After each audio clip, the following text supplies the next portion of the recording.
కస్తూరీ తిలకం లలాట ఫలకే వక్షస్థలే కౌస్తుభం నాసాగ్రే నవమౌక్తికం కరతలే వేణుం కరే కంకణం సర్వాంగే హరిచందనం చ కలయన్ కంఠే చ ముక్తావళిం గోపశ్రీ పరివేష్టితో విజయతే గోపాల చూడామణి. భాగవత కథాసుధ చివరి భాగంలో ఉన్నాం. అయితే ఈ రోజున గోదా కళ్యాణం చేస్తారు. దాదాపుగా సౌత్ ఇండియా అంతా, దక్షిణ భారతదేశంలో తమిళనాట, తెలుగునాట కూడా, తెలుగులో 2 రాష్ట్రాల్లోనూ గోదా కళ్యాణం చేసుకునే రోజు అంటే దేవాలయాల్లో ఈ పూటే చేస్తారు. వెసులుబాటు ఉన్న వాళ్ళు ముందు రోజు వెనక రోజు, ఉండని వాళ్ళు, కుదిరిన వాళ్ళు కుదిరినట్టుగా ఎలా కుదిరితే అట్లా చేసుకుంటారు. అయితే మనం తిరుపావై గనక చదువుతూ ఉంటుంటే గోదా కళ్యాణ ఘట్టం చెప్పుకునేవాళ్ళం. మనం భాగవతం చెప్పుకుంటున్నాం కాబట్టి గోదా కళ్యాణమైనా రుక్మిణి కళ్యాణమైనా ఒకటే. రుక్మిణి కళ్యాణ ఘట్టాన్ని భాగవతంలోని చివరి ఘట్టంగా చెప్పుకుందాం. అయితే దశమ స్కంధంలో ఇది ఉత్తర భాగంలో ఉంది. పూర్వ భాగంలో కృష్ణలీలలు, ఆయన కృష్ణుడు పెద్దవాడవటం. ఉత్తర భాగపు మొదటి పన్నాల్లోనే ఇది కనపడుతుందన్నమాట రుక్మిణి కళ్యాణ ఘట్టం. పరీక్షణ్ మహారాజు అడిగాడు, రాక్షస వివాహం చేసుకున్నాడు శ్రీకృష్ణుడు అని చెప్పబడుతుంది, ఎట్లా ఈ రుక్మిణీదేవిని పెళ్లి చేసుకున్నాడు అని. ఆ విషయాన్ని సాకల్యంగా విందాం. శుకుడు రుక్మిణి కళ్యాణ గాథని చెప్తున్నాడు. భీష్మకుడు అనే రాజు కుండిన నగరాన్ని రాజధానిగా చేసుకుని విదర్భ దేశాన్ని పరిపాలించేవాడు. ఆయనకి 5 కుమారులు, 1 కుమార్తె ఉన్నారు. ఆ పెద్ద కొడుకులలో పెద్దవాడు రుక్మి, కుమార్తె పేరు రుక్మిణి. అందరికంటే చిన్నది కాబట్టి ఆమె అంటే చాలా ప్రాణంగా ఉండేవారు. ఆమె మేటి లేని అసమాన సౌందర్య రాసేట చాలా అందమైనది అమ్మాయి. అయితే వివాహ యోగ్యమైన వయసు వచ్చింది అమ్మాయికి. ఈ రాజు దగ్గరకు వచ్చే పండితులు, మునులు రకరకాల మాటలు చెప్పేవాళ్ళు. ఎన్నో విషయాలు చెప్తుంటే వాళ్లలో వసుదేవ కుమారుడైన శ్రీకృష్ణుని సౌందర్యం, బలపరాక్రమాలు, సద్గుణాలు పొగిడేవారు. అవన్నీ విని రుక్మిణి కృష్ణుడినే తన భర్తగా భావించుకుంది. అయితే ఈ భీష్మకుడి యొక్క పెద్ద కుమారుడైన రుక్మికి కృష్ణుడంటే ద్వేషం. భగవంతుని పట్ల ద్వేషం ఎందుకు ఉండాలి ఎవరికైనా? ఎందుకుందో అతనికి. ఎందుకంటే అతని స్నేహితులు కృష్ణుడికి వ్యతిరేకులు. దానివల్ల ఇతనికి కూడా అకారణమైందే, వీళ్ళకి వాళ్ళకి ఏ సంబంధము సాపత్యము లేదు, అయినా కూడా కృష్ణుడు నచ్చడు అతనికి. అయితే శ్రేయోభిలాషులంతా చాలా మంది ఏం చెప్పారంటే రాజుగారికి, రుక్మిణిని కృష్ణుడికి ఇచ్చి పెళ్లి చేయి, కృష్ణుడు చాలా గొప్పవాడని చెప్పారు. కానీ రుక్మి ఒప్పుకోక తన చెల్లెలికి తగిన భర్త చేది దేశపు యువరాజు అయినటువంటి శిశుపాలుడు అని ప్రకటించాడు. ఈ శిశుపాలుడు ఎవరు? చైద్యుడని పేరు పెట్టబడినటువంటి శ్రీకృష్ణుని యొక్క మేనత్త కుమారుడు. 2వ మేనత్త 3వ మేనత్త కొడుకు. అయితే రుక్మి మాట కాదనిలేక రాజు ఏం చేశాడు, రుక్మిణిని శిశుపాలుడికి ఇవ్వడానికి నిశ్చయించుకున్నారు.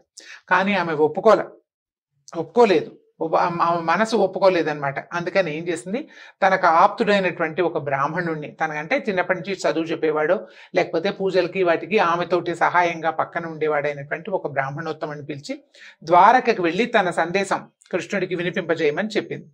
పంపించేసరికి అతను ద్వారకకు వెళ్ళి శ్రీకృష్ణ మందిరం చేరి చక్కగా అక్కడ ఆసీనుడై ఉన్న కృష్ణుడిని చూశాడు. కృష్ణుడు గబగబా లేచొచ్చి ఆ బ్రాహ్మణ్ణి తన దగ్గర కూర్చోబెట్టుకున్నాడు.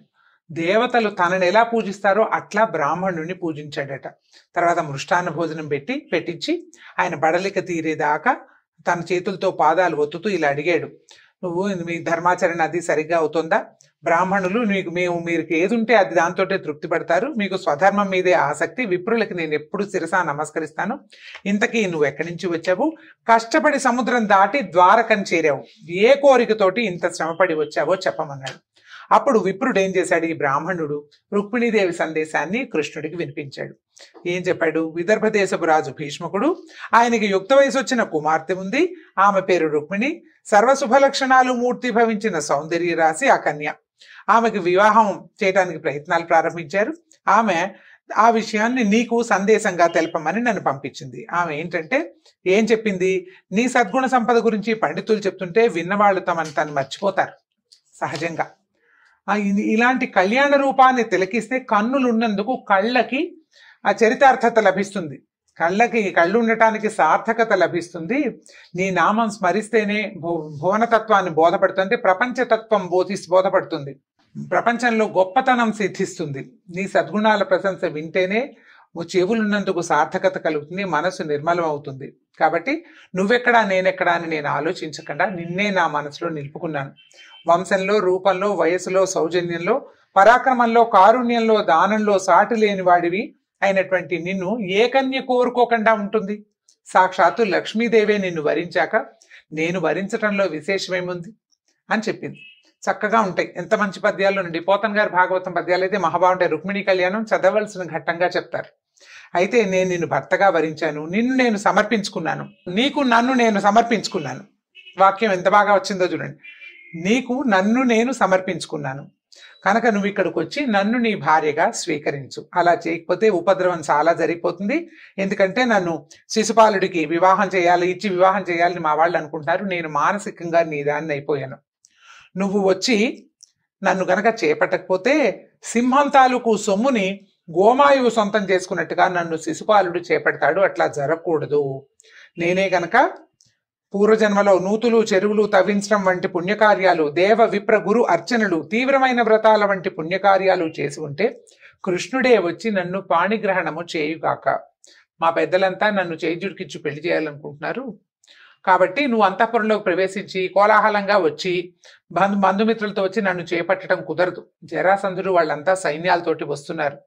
వాళ్ళని జయించి నీ శౌర్యమే వీరశుల్కంగా నన్ను గ్రహించి రాక్షస వివాహం చేసుకో. అమ్మాయే స్వయంగా నన్ను తీసుకెళ్ళు అని ఉత్తరం రాసింది. ఇంకోలా కుదరదని. నువ్వు అంతఃపురంలో ఉంటావు, చాలా మంది బంధువులు ఉంటారు, వాళ్ళని వధించకుండా నేను తీసుకురావడం ఎలా అని అడుగుతావేమో. అంటే మీ బంధువులు వధించి నిన్ను తెస్తే బాగుంటుందా అంటావేమో. దానికి ఒక ఉపాయం ఉంది. మాలో పెళ్లికి ముందు కులదేవత యాత్ర చేస్తాము, విశేషమైన ఉత్సవం. పెళ్లి కూతుర్ని అలంకరించిన తర్వాత ఊరి బయట ఉన్న గౌరీదేవి ఆలయానికి తీసుకొస్తారు. అక్కడ అర్చన చేయటం మా సాంప్రదాయం. నేను అలాగే ఊరి బయటికి అక్కడికి వస్తాను. అప్పుడు నా రక్షణ కోసం కొంత సైన్యమే వస్తుంది, ఎక్కువ రాదు. నువ్వు అక్కడికి వచ్చి ఆ ఉన్న కాస్త సైన్యాన్ని జయించి నన్ను తీసుకెళ్ళిపో. ఏ కారణం చేతైనా నువ్వు రాకపోతే తప్పనిసరి శిశుపాలుని భర్తగా అంగీకరిస్తానని అనుకోవద్దు. ఈ జన్మలో కాదు, ఎన్ని జన్మలైనా అది జరగదు. ఉపవాసము మొదలైన వ్రతాలతో కృషించి శరీరాన్ని విడిచిపెడతాను. మళ్ళీ జన్మలో నీ కోసం ఎదురు చూస్తూ అదే పని చేస్తాను. ఎన్ని వందల జన్మలైనా నీ కోసం వేచి ఉంటాను అని ఈ కన్య సందేశం పంపించిన ఆయన. నువ్వు ఏం చేస్తావో ఆలోచించమని ఆమె దూతగా వచ్చినటువంటి బ్రాహ్మణుడు కృష్ణుడికి చెప్పాడట. అప్పుడు నవ్వుతూ ఆమె నన్ను ఎంత కోరుకుంటుందో నేను కూడా అంతే కోరుకుంటున్నాను. ఆమె అన్న నా మీద ద్వేషంతో, రుక్మి నా మీద ద్వేషంతో వివాహానికి అంగీకరించడం నాకు తెలుసు. శిశుపాల జరాసంధాది రాజును యుద్ధంలో ఓడించి ఈమెని తెచ్చుకుంటాను, రుక్మిణీదేవిని నేను తీసుకొస్తానని చెప్పాక ఎల్లుండే పెళ్లి నక్షత్రం, ఎల్లుండే, ఎక్కువ సమయం లేదన్నాడు విప్రుడు. అప్పుడు ఈయన దారుకుడు అనే తన యొక్క సారథిని పిలిచి రథం సిద్ధం చేయమన్నారు. ఈ దారుకుడి పేరు మనందరికీ జ్ఞాపకం ఉంటుంది, మాయాబజార్ చిత్రంలో వినిపిస్తుంది. దారుక వీళ్ళని వనానికి తీసుకెళ్ళమంటాడు. ఆ దారుకుడు కృష్ణుని యొక్క రథ సారథి. 2-3 సందర్భాల్లో మా భాగవతంలో మనకి కనపడుతుంది. అప్పుడు ఏమవుతుంది, ఈ రథాన్ని ఎక్కించి తాను ముందు కుండిన నగరాన్ని ఎక్కాడు. ఇద్దరు ఎక్కారనమాట, బ్రాహ్మణుడు కృష్ణుడు కూడా కుండిన నగరానికి వెళ్ళారు. అయితే బలరాముడు ఏమనుకున్నాడు, కృష్ణుడే ఒక్కడే రుక్మిణిని తేవడానికి వెళ్తున్నాడని, అక్కడ అనేక మంది శత్రురాజులు సైన్యాలతో వస్తారని తెలిసి ఉన్న బలరాముడు తన యాదవ వీరులతో కలిసి మహాసైన్యాన్ని వెంట పెట్టుకుని తను కూడా కుండిన నగరానికి బయలుదేరాడు. ముందు కృష్ణుడు వెళ్ళిపోయాడు, వెనకాల బలరాముడు ససైన్యంగా వెళ్ళాడు.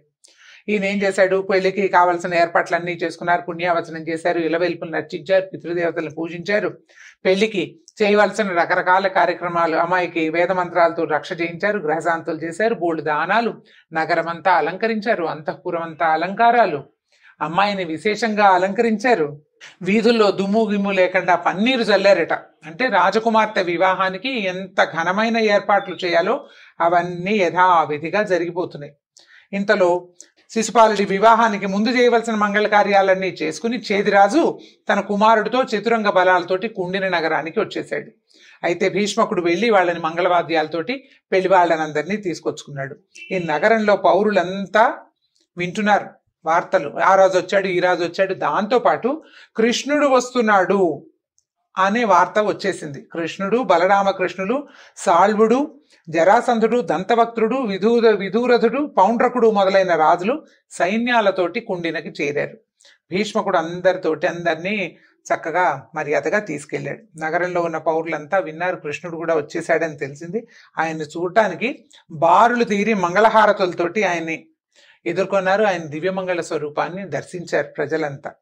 త్రిజగన్మోహన నీలకాంతితో వెలిగిపోయే నందనందనుడి ముఖపద్మ సౌందర్యం అనే తేనెని కుండిన నగర పౌరులు తమ కనులనే దోసిళ్లుగా చేసుకుని తాగారట. అంటే అసలు కళ్ళు తీయడం లేదు స్వామి మీద నుంచి. ఆ కళ్ళు అట్లా అంటుకుపోయి ఉన్నాయి. ఆయన ఎటు వెళ్తే అటు ఈ ప్రజలంతా ఆయన వైపే చూస్తున్నారనమాట. వాళ్ళందరిలోనూ మనసులోనూ ఒకే కోరిక, మనం ఏమైనా పుణ్యం చేస్తుంటే మన పుణ్యఫలంగా మన రాజకుమార్తె రుక్మిణికి కృష్ణుడే భర్త అవ్వాలని కోరుకుంటున్నారు. రాజకుమార్తెకి కృష్ణుడే కావాలని. తెల్లవారితే పెళ్లి, సూర్యోదయం కావస్తుంది. రుక్మిణీదేవికి మనసు అల్లకల్లోలంగా ఉంది. అసలు ఈయన వెళ్ళాడో లేదో, ఆ బ్రాహ్మడు ద్వారక చేరగలిగాడా పాపం? అంత బోల్డంత దూరం సముద్రం దాటాలి. కృష్ణుడి దర్శనం అయిందో లేదో, నేను చెప్పిన దర్శనం అయ్యాక నేను చెప్పిన మాటలు చెప్పాడో లేదో, కృష్ణుడు ఆ మాటలు విన్నాడో లేదో, విని మన్నించాడో లేదో, వస్తాడో రాడో, నేనేం చెయ్యాలి అని ఎంత దిగులుగా డోలాయమానంగా ఉందన్నమాట. పార్వతీ పరమేశ్వర్లకి నా మీద దయ ఉందో లేదో, నా అదృష్టం ఇంతేనేమో. మనకి చూడండి ముందు ఏం జరుగుతుందో తెలియకపోతే రకరకాల భావాలకి, ఉద్వేగాలకి లోనవుతుంటుంది మనసు. ఆవిడ ఆలోచించుకుంటూ ఉంది. పోతన్ గారి పద్యాలు చాలా బాగుంటాయండి ఈ సందర్భంలో కూడా. అయితే ఈవిడికి శుభసూచకంగా ఎడమ కన్ను ఎడమ భుజము అదిరినాయట. ఎడమ కన్ను ఎడమ భుజం అదిరితే శుభసూచకం అని, పదే పదే అదిరితే మాత్రం డాక్టర్ దగ్గరికి వెళ్లాల్సిందేనండి. పాతకాలంలో ఇదే చెప్పేవాళ్ళు. అసలు మహాభారతం భాగవతాల్లో ఎన్ని చోట్ల చెప్తారు. కుడి కన్ను అదిరింది శుభసూచకం, ఎడమ కన్ను మగవాళ్ళకి అనమాట. ఆడవాళ్ళకి ఎడమ కన్ను ఎడమ భుజము అదిరితే శుభసూచకం అని. సరే ఈవిడ ఏమనుకుంది, అమ్మయ్య ఇదేదో జరిగేలాగానే ఉందని కొంచెం స్థిమితపడింది. కృష్ణుడు ఏం చేశాడంటే తాను వచ్చినట్టు చెప్పమని, రుక్మిణికి చెప్పమని విప్రుడిని పంపించాడు. ఆయన వెళ్ళి లోపలికి, ఆమెను ఎవరు ఆపల, అంతఃపురంలో అందరికీ తెలుసు ఈవిడే రుక్మిణీదేవి ఆయనతో చాలా సభక్తికంగా మెలుగుతుందని. లోపలి పంపించేశారు కల్లా రహస్యంగా ఆమెకి ప్రియమైన వార్తని తెలియజేశాడు. వచ్చేసాడమ్మా కృష్ణుడు, దగ్గరలోనే ఉన్నాడు, ఏమీ భయం లేదని. మర్నాడు పొద్దున్నే ఇంట్లో ఏదో పూజ చేశారు. అమ్మాయిని పెళ్లి కుమార్తెగా అలంకరించారు. తల్లి, దాదులు, వాళ్ళు వీళ్ళు, చిలకత్తెలు, చాలా మంది ముత్తైదులు తోడురాగా ఈ రుక్మిణీదేవి గౌరీ ఆలయానికి బయలుదేరింది. రాజభటులు సాయుధులై ఈ రక్షణ వలయంగా ఈవిడితోటి రాజకుమార్తెతో పాటు వెళ్ళారట. వాళ్ళందరూ రకరకాల పాటలు పాడుతున్నారు, వంది మాగతులు స్తుతులు చేస్తున్నారు. ఇలా శివపార్వతులను స్తుతిస్తూ ఎన్నో మంగళకరమైన గీతాలు ఆలపిస్తూ అందరూ దేవాలయానికి వెళ్ళారు. ఆవిడ మౌనవ్రతం, గౌరీ పూజ చేసేటప్పుడు మౌనవ్రతం, మనం కూడా వివాహాల్లో గౌరీ పూజ చేసేటప్పుడు వాళ్ళని వెళ్ళి పలకరించడం, ఫోటోలకి పోజులు ఇవ్వడం చేయకూడదు. నిశ్శబ్దంగా వ్రతం చేయమని చెప్తారు. గౌరీ పూజ చేసేటప్పుడు మాట్లాడకూడదు, కామ్గా ఉండాలి. ఈవిడ ఏం చేసింది, ఆచమించి పూజకు కూర్చుంది. శివపార్వతులకి అలంకారము, అభిషేకము, అర్చన సమస్తం చేసింది. చెప్పిన పని ఎట్లా చెప్తే అట్లా చేసి పూర్తిగా పూజ అయిన తర్వాత అప్పుడు మౌనవ్రతాన్ని వదిలిపెట్టింది. ఏం చేసింది, పరిచారకుని చేయిపుచ్చుకుని దిగి వెళ్తోంది. దేవాలయం నుంచి బయటికి వెళ్తుంటే ఎలా ఉందంటే ఇప్పుడు మానవ రాజకన్యలాగా లేదు, మహాలక్ష్మీదేవి నడిచొస్తున్నట్టుగా ఉంటా, దేవకాంతలాగా కనిపిస్తోంది. ఆ గౌరీ పూజ చేసిన తర్వాత ఒక అమోఘమైన కళతోటి వెలిగిపోతున్న ముఖ సౌందర్యంతో దిగి దేవాలయం నుంచి బయటికి వెళ్తోందట. అప్పటిదాకా పెద్దగా నగర ప్రజలు ఎవరు రాజకుమార్తె మహాద్భుత సౌందర్యవతని తెలుసు అందరికీ, కానీ ఎవరు ఆమెను పెద్దగా చూడలే. అసూర్యం పశ్య, ఆమె ఏ సూర్యుడు ఆమెను చూసుండడు, అంతఃపుర రాజకన్య కదా. అప్పుడు అందరూ ఆ కన్యామణిని చూసే భాగ్యం లభించిందని సంతోషించారట. ఎంత సౌందర్యవంతంగానో ఉంది. అయితే అలా దిగి వెళ్తూ ఉంటే అసలు ఒక్కొక్క వస్తువులు, ఆమె ధరించిన నగల వర్ణన కూడా చాలా అమోఘమైన వర్ణన. ధగధగలాడుతున్న, ధగధగాయమానంగా వెలిగిపోతూ దేవకాంతలాగా ఆమె కిందకి నడిచి వస్తూ ఉంటే వివాహానికి వచ్చిన రాజులందరూ ఆమె వచ్చే త్రోవ పక్కన నుంచుని ముగ్ధులయ్యి ఆమె తాలూకు మహాద్భుత సౌందర్యాన్ని చూస్తూ ఉండిపోయారట. అమ్మాయిని చూడటం లేదు, దేవత అన్నట్టుగా చూస్తున్నారనమాట. ఈవిడ ఏం చేస్తుంది, అటు ఇటు చూసింది. వాళ్ళంతా తమ కేసు చూస్తున్నారు, ఆమెకు తెలిసింది. ఇంతలో కృష్ణుడు దారుకుణ్ణి అత్యంత వేగంగా ఈ రుక్మిణి సమీపానికి రథం పోనివ్వమని చెప్పాడు. గరుడ ధ్వజం రథం మీద రెపరెపలాడుతూ ఉండగా రాజులంతా చిత్తరువులాగా బొమ్మల్లో ఉన్నట్టుగా చూస్తున్నారు, ఫోటో ప్రింట్ లాగా నుంచున్నారనమాట అందరూ. ఈయన ఏం చేశాడు, రుక్మిణీదేవి దగ్గరికి రథం మీద వెళ్ళిపోయి చటుక్కున ఆమె చేయి పట్టుకుని రథంలోకి లాగి ఎక్కించేసుకుని వెళ్ళిపోయాడు. మిగిలిన జనమంతా తేరుకుని, జరాసంధుడు మొదలైన రాజులు తేరుకుని చూసేసరికల్లా రుక్మిణి లేదు, కృష్ణుడి రథంలో ఉంది, వెళ్ళిపోతోంది అని అర్థమవ్వంగానే రాజులంతా మండిపడిపోయారట, కోపం పట్టలేకపోయారు. ఇంతమంది మేము ఉంటే ఇట్లా దొంగిలించుకుపోతాడా, ఇదేం పద్ధతి అని చెప్పి ఇంతమంది క్షత్రియుల్ని తృణీకరించి ఒక గోపాలుడు అంటే గోపాలకుడుగా బాల్యంలో ఉన్నాడు కదా, ఇక ఎప్పటికీ గోపాలుడే ఆయన. వీళ్ళందరికీ అదే భావం, గోపాలుడు గోపాలుడనే చెప్తుంటారు. వీళ్ళంతా పరిగెత్తారు, యాదవుడు ఎంతకు తెగించాడని చెప్పి వీడికి బుద్ధి చెప్పాలని మొత్తం అందరు కలిసి రథాలు గుర్రాలు వాళ్ళకి వచ్చిన చతురంగ బలాల్ని వేసుకుని వెంబడిపడ్డారు. ఇంతలో ఏమైంది, బలరాముడు సైన్యం వేసి పట్టు తీసుకుని వచ్చాడు కదా, యాదవ సైన్యం అడ్డం పడింది. భయంకరమైన యుద్ధంలో రాజులంతా ఓడిపోయారు, యాదవులు గెలిచారు. జరాసంధాదులు పారిపోతుంటే శిశుపాలుడు తెల్లమొహం వేసి నోరెండిపోయి అవమాన భారంతో కుంగిపోయాడు. ఏమనుకున్నారు, ఎలాగోలాగా బతికితే బలుసాగు తినచ్చు, వీళ్ళకు దొరికితే చంపేస్తారు. అందుకని ఏం చేశారు, పద అని చైత్యుణ్ణి ఇతని శిశుపాలుడిని మిగిలిన రాజులు లాక్కెళ్ళిపోయారు. దొరికేమా చంపేస్తారు కాబట్టి దొరకకుండా ఉండటం, బతికుండి తర్వాత పగ సాధించవచ్చు, ఇప్పుడు చచ్చేం ప్రయోజనం రా నాయన అని తీసుకెళ్లిపోయారు శిశుపాలుడిని కూడా. ఎలాగోలా బతికేమో, పెళ్లి మాట దేవుడెరుగు, భార్య మాట కూడా దేవుడెరుగు, నువ్వు ప్రాణాలతో దక్కుతావు లేదా అనుకున్నావు, అదృష్టం కొద్దీ నువ్వు బతికావు, చాలేరా నాయన అని అమ్మ నాన్న కూడా చెప్పేశారు, తీసుకెళ్లిపోయారనమాట. అప్పుడు జరాసంధుడు చెప్పాడు, నేను 18 సార్లు అనేక అక్షౌహిణుల సైన్యంతో అతని మీద పడ్డాను, కృష్ణుడి మీద, కేవలం ఒక్కసారే గెలిచాను, 17 సార్లు నేను పరాజయం పాలయ్యాను. ఈ మాట చెప్తున్నాడు కానీ 18వ కూడా అతను గెలవలేదు. 18వ గెలిచానని భావించాడు. ఎందుకంటే వాళ్ళ కొండనెక్కేశారు, ఆ కొండని తగలబెట్టి అందులో వాళ్ళిద్దరూ మసైపోయారని భావించాడు. వాళ్ళు ఏం అవ్వలేదు, అతని ఉద్దేశం అనమాట, నేను గెలిచాను అనుకున్నాడు. గెలుపు ఓటమి అన్ని దైవం నిర్ణయించేవే, మన చేతిలో ఏమీ లేవు, నేను మనస్థిమితం చేసుకున్నాను, నువ్వు కూడా స్థిమితం చేసుకోమని చెప్పి జరాసంధుడు శిశుపాలుడిని ఓదార్చాడు. సరే, రాజులంతా ఒకళ్ళనొకళ్ళు ఓదార్చుకుని వెళ్ళిపోయారు. రుక్మికి అసలు పడదు కృష్ణుడు అంటే. దాంతో మీరంతా పోతే పొండి, మా చెల్లెల్ని తీసుకెళ్లిపోతుంటే నేను ఊరుకుంటానా అని రుక్మి మాత్రం నేను యుద్ధానికి బయలుదేరుతాను, కృష్ణుడిని చంపి రుక్మిణిని విడిపించాకే నగరంలోకి అడుగు పెడతానని కృష్ణుడు వెంటబడ్డాడు కొంత సైన్యంతో. వాళ్ళని చేరుకునే సలకల్లా కృష్ణుడు రుక్మిణి అవలీలగా జయించేశాడు ఒక దెబ్బకే. చంపడానికి కత్తెత్తితే రుక్మిణీదేవి కృష్ణుడి పాదాలు పెట్టుకుంది, మా అన్నయ్యని వదిలిపెట్టు, సోదరుడిని చంపద్దు, కనీసం సముఖంలో చేయకూడదు ఇది అని అడిగేసరికల్లా ఏం చేశాడు, పై వస్త్రంతో రుక్మిణి రథానికి కట్టేసి తన ఖడ్గంతో శిరోజాలు మీసాలు గడ్డము తీసేశాడు, తల మీసాలు గడ్డాలు క్షవరం చేసేసాడు అనమాట, నున్నగా చేసేస్తే ఇంతలో అక్కడికి వచ్చిన యాదవ సైన్యం రుక్మి సైన్యాన్ని తరిమి కొట్టేసింది. ఆ తర్వాత బలరాముడు కృష్ణుడి వద్దకు వచ్చి, బంధువు అవుతాడు కదా, ఇంత పని చేయకూడదని చెప్పి, బంధువులను అవమానం చేయకూడదని రుక్మిని విడిపించాడు కృష్ణుడికి నచ్చజెప్పి. రుక్మి తను చేసిన ప్రతిజ్ఞ నిలబడి, అంటే నగర ప్రవేశం చేయను రుక్మిణి లేకుండా అని చెప్పినందుకు భోజకటకం అనే నగరాన్ని నిర్మించుకుని అక్కడే ఉండిపోయాడు, కానీ మళ్ళీ కుండిన నగర ప్రవేశం చేయలేదట. బలరామకృష్ణులు రుక్మిణి ద్వారకకు చేరారు. బంధుమిత్రుల వేడుకల మధ్య, పురజనుల ఆనంద కోలాహలాల మధ్య మంగళవాద్యాలు ధ్వనులు మిన్నంటుతూ ఉండగా కృష్ణుడు రుక్మిణీదేవిని యథాశాస్త్రంగా వివాహం చేసుకున్నాడు. దీంతో మన భాగవత్ కథాసుధ రుక్మిణీ కళ్యాణ ఘట్టంతో పూర్తి చేసుకుంటున్నామండి. మరి వీలు వెంబడి ఇంకా ఏమైనా కొత్తవి అంటే మీకు అందరికీ తెలిసినవే మళ్ళీ ఇంకొకసారి చెప్పే ప్రయత్నం, ఏ పురాణాలు, ఏ కథలు, గాథలు ఏవి కుదిరితే అవి, వీలైతే రామాయణం కూడా, వాటన్నిటినీ మీకు ఇలా అంటే సాధారణమైన మాటలతోటి పరిచయం చేసే భాగ్యాన్ని కలగజేస్తాడు భగవంతుడని అనుకుంటూ సెలవు తీసుకుంటాను. నమస్కారం.